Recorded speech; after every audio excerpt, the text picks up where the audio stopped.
Good morning. I'm Harley Schlanger from the LaRouche Organization with your daily video update for November 3rd, 2023. Tomorrow is the anniversary of an event which occurred 28 years ago that ended the hopes for peace, for breaking the cycle of violence in the Middle East.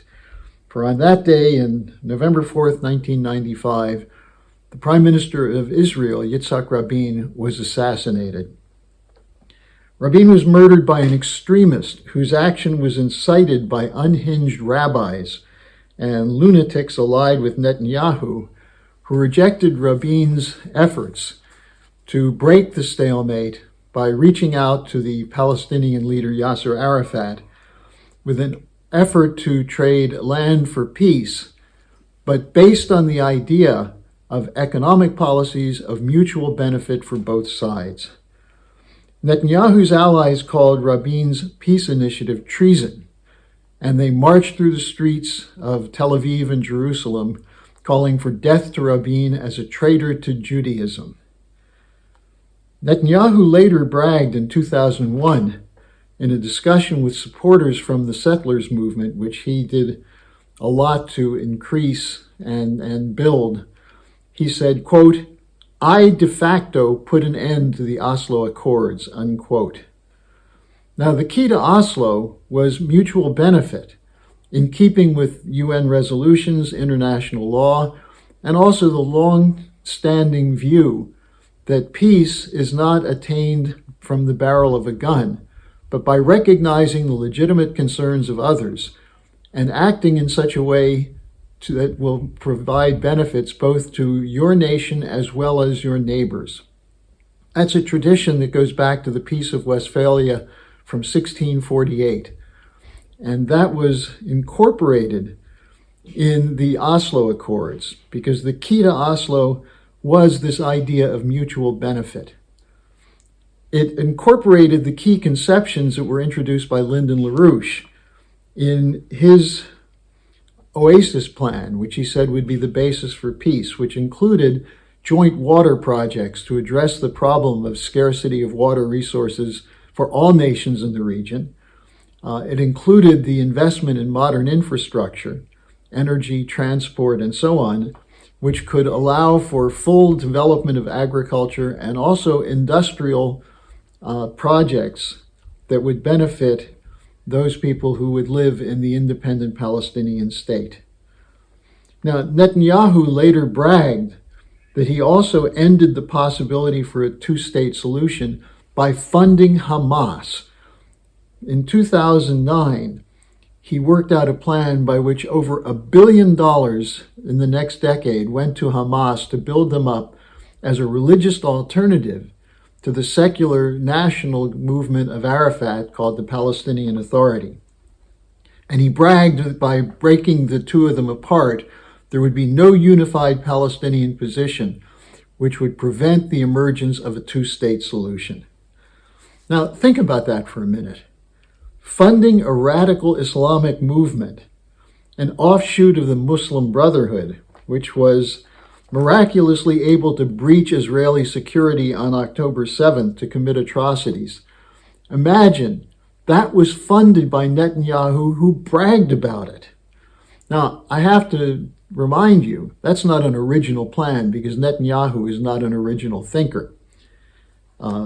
This goes back to what the United States did in the 1980s in Afghanistan, where U.S. funds, weapons, and training went to Islamic radicals trying to oust the Soviet Union from Afghanistan. And who did those arms go to and the training and the money? To groups that later became the Taliban and bin Laden's Al-Qaeda. That's the kind of clever plan that was hatched by Brzezinski, George H.W. Bush, and others, which of course backfired on the United States on 9/11. But it's also the same kind of thinking that went into the creation of ISIS in Iraq, which occurred minimally under the noses of the American forces there, and probably had some backing for them, as well as in Syria, where the U.S. armed and trained the most radical Islamic groups to overthrow the Assad government and create a regime change there. So this is the tradition behind Netanyahu's clever plan to break apart the Palestinians into two rival factions.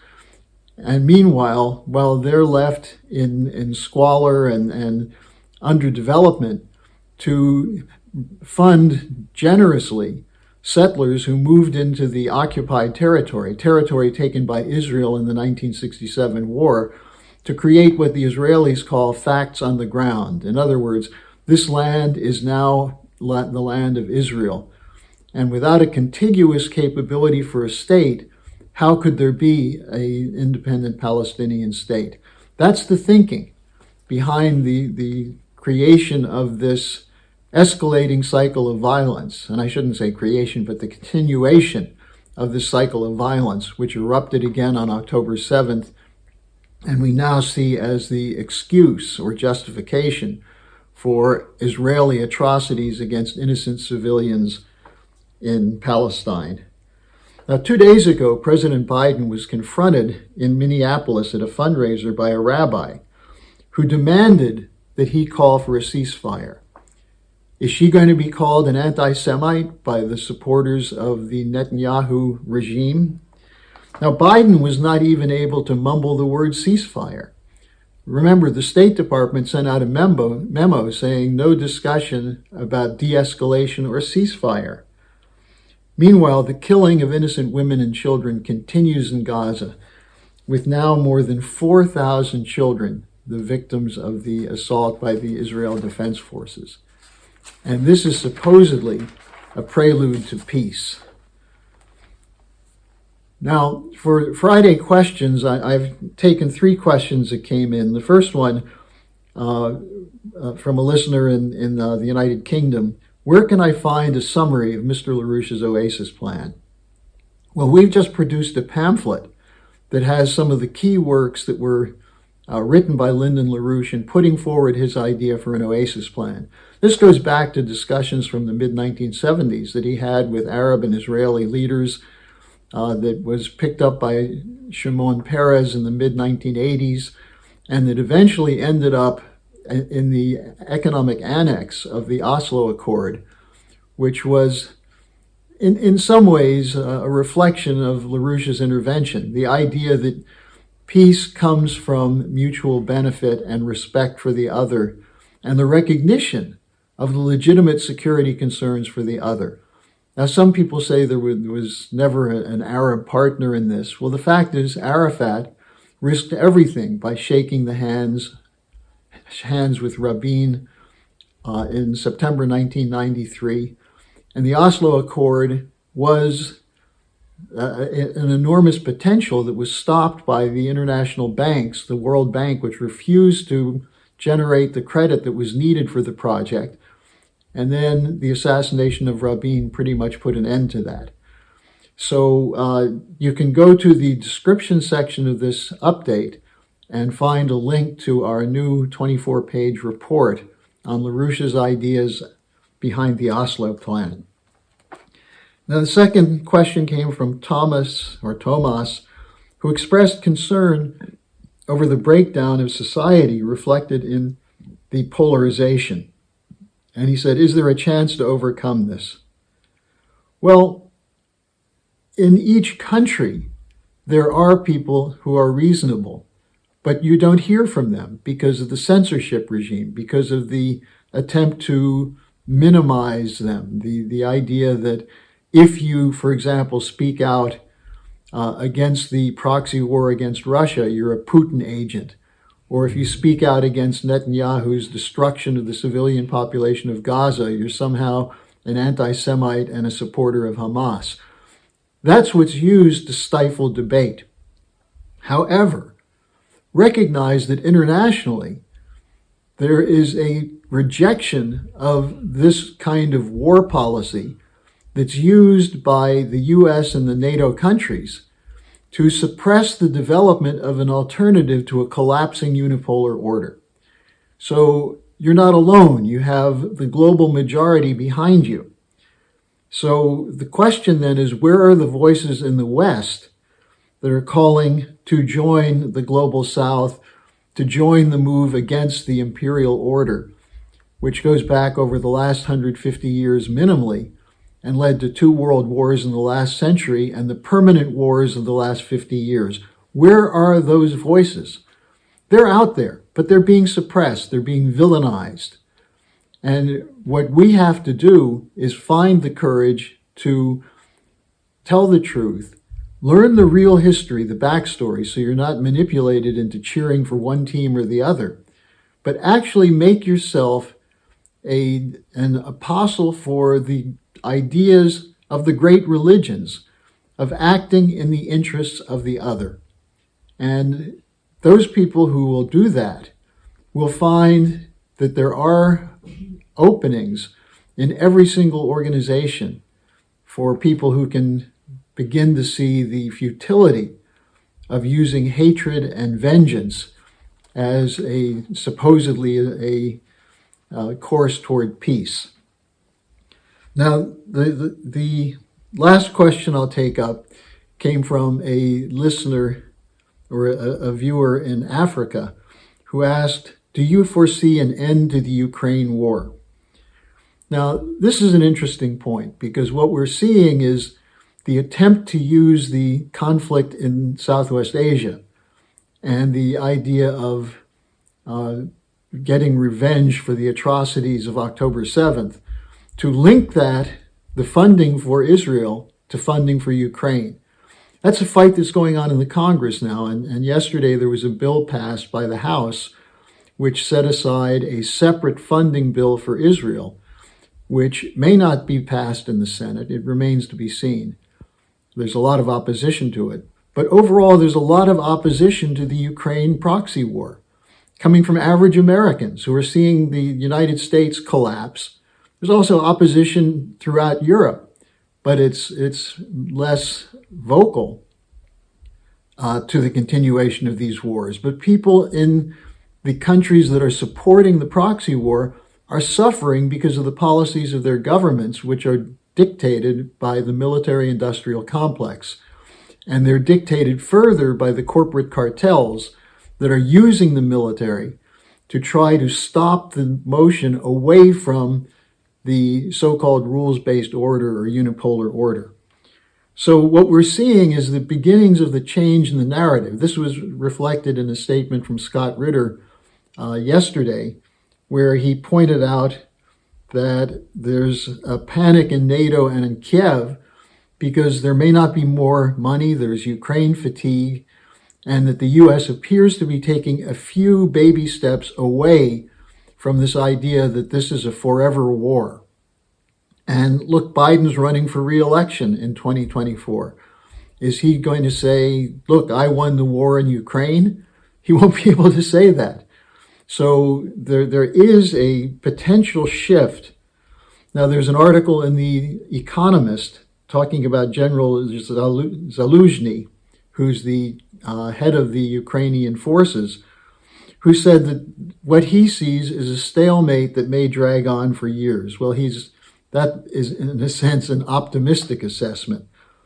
But Time magazine reported there's a split among the leaders in Ukraine, as some frontline commanders are refusing to go into battle in the so-called counteroffensive, which has turned out to be a deadly meat grinder for the new recruits to the Ukrainian forces. And the London Times reports that Zaluzhny may be supporting this view, that there's a desire to end the counteroffensive and to break with Zelensky, who under pressure from NATO is saying, we're going to keep fighting, we need the weapons, we need the money, give us what we need or else Putin will be in your backyard.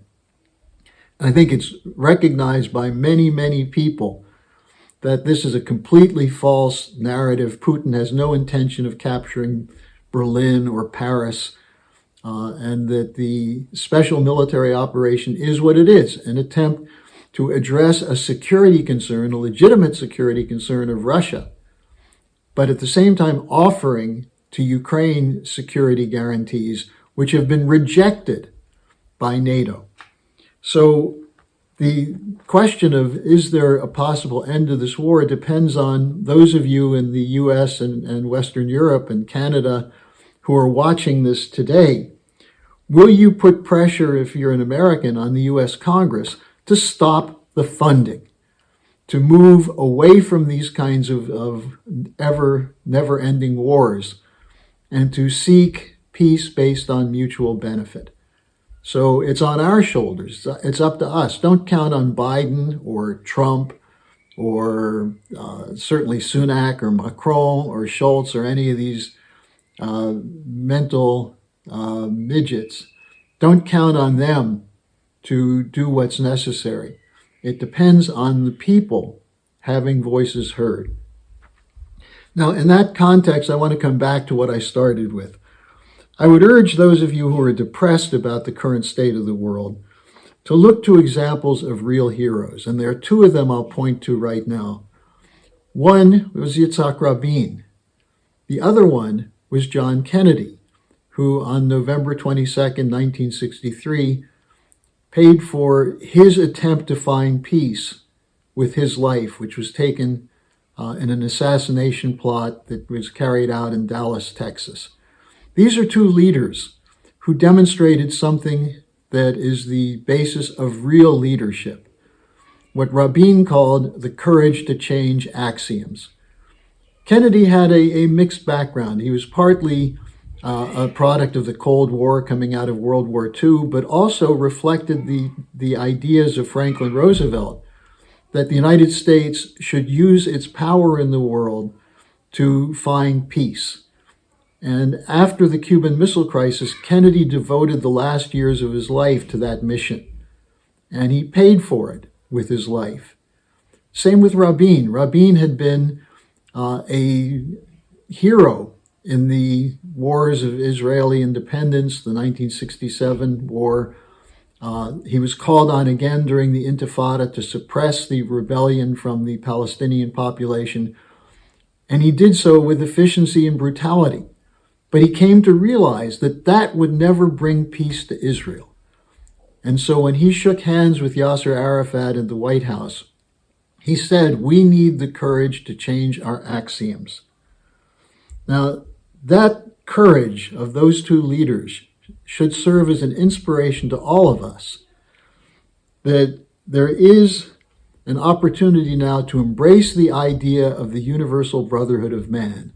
There's no reason for these wars except the greed and corruption of the billionaire class and their would-be successors who are willing to use war, sanctions, the killing of children to defend the flow of money into the coffers of their corporations. Those of us who don't accept that and are the victims of that have to step forward and demonstrate for the world the courage of Rabin and Kennedy to change axioms and to fight for these changes in the world. So thank you for joining me.